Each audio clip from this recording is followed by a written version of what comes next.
Starfox, the series of sci-fi rail shooter video games created by Nintendo.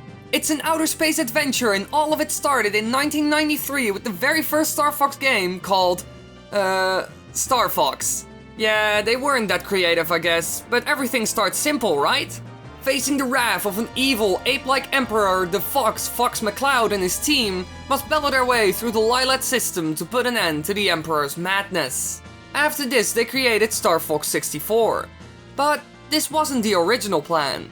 Between Starfox for the Super Nintendo and Starfox 64 for the N64, there was supposed to be another Starfox game, Starfox 2. Starfox 2 was supposed to be released mid-1995, as a direct sequel to Starfox, but it never made it this far. Well, to put it differently, it is a direct sequel to Starfox, just not released to the public. But the game was finished. They could have released it easily. The game was extensively covered by the various gaming magazines of the time. Both had its own E3 appearance as well as the many screenshots provided by Nintendo to generate interest in the sequel. There are leaked beta ROMs all over the internet that are playable but still have a few bugs, and lack functions the final game has.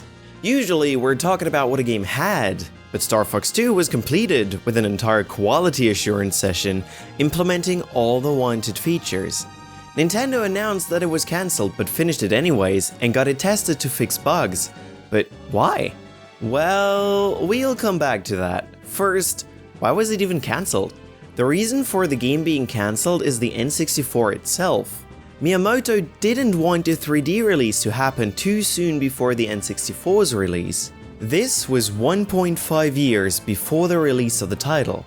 Starfox 2 didn't look much better than the original game, so the idea was to just make a Starfox game for the N64 with the same mechanics, just better.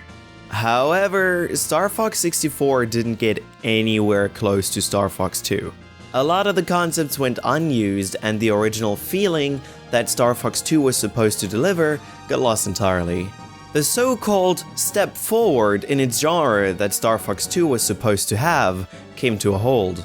Some pre-release copies of Starfox 2 have since been leaked, and an anonymous ex-Nintendo employee finally released the near-final Japanese ROM in August 2002, making it fully playable with an emulator.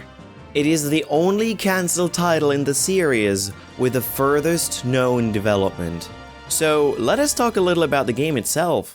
Before one starts the game, the player can select his pilot and assistant. Every character has other stats or other R-Wings. Starfox 2 features 6 playable characters, the highest known number of any game in the series until Starfox Command. Characters include Fox McCloud, Falco Lombardi, Peppy Hare, Slippy Toad, and 2 new additions to the team. Faye, a white poodle with a pink hairbow who is a new member of the team, and Mew, a tomboyish lynx who is also a new addition to the team. The game itself begins by explaining to you that the Lylat system is under attack from Andross. After his defeat in the original Starfox, the game's antagonist, Andross, returns to the Lylat system, reclaims his army, and builds a new floating base called Astropolis. He launches an all-out attack against the Lylat system, capturing planets on the way, especially in the capture of his own former base, Vanum, which has been terraformed by Canarian forces using his new fleet of battleships, new bioweapons, and giant missiles launched from hidden bases on each occupied planet and airbase to destroy the planet. The planet Canaria is the main target of Andross. Supporting character Wolf and his Starwolf team serve as secondary villains throughout the game. And gameplay-wise, almost everything has changed. The planet selection is gone. The number of planets actually depends on the chosen difficulty at the beginning. So, hard mode features more planets and more enemies. Instead, you have a semi-real-time feature. All the opponents can be seen on the map as they fly towards Conaria. You need to maneuver your ships into them so you can get into fighting mode. Whenever you move, the enemies move as well, and get closer to Corneria. Once they reach the planet, they will deal damage to it. If they deal too much damage, Corneria gets destroyed and the game is lost. Starfox 2 got rid of the linear level design entirely. It was supposed to be in an all-range mode completely. Whenever the game was in all-range mode, the game would switch to a cockpit view. It also featured the Walker, the machine known from Star Fox Zero. The player could switch to it during planet or battleship missions. But it gets better. The enemy ships on the map keep on moving as you are fighting other enemies. If something happened on the map, Pepper will announce it in the middle of the fight.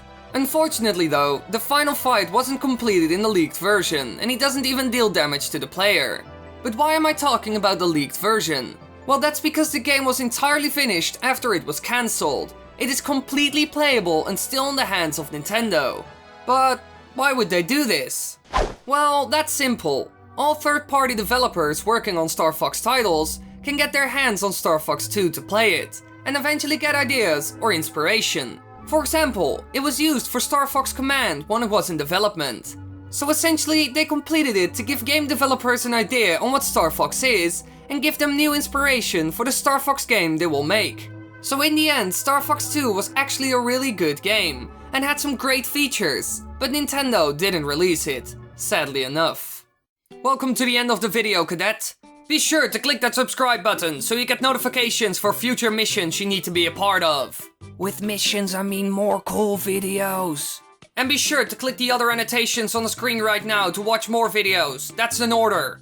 It's not really an order, but if you would do that, it would be great.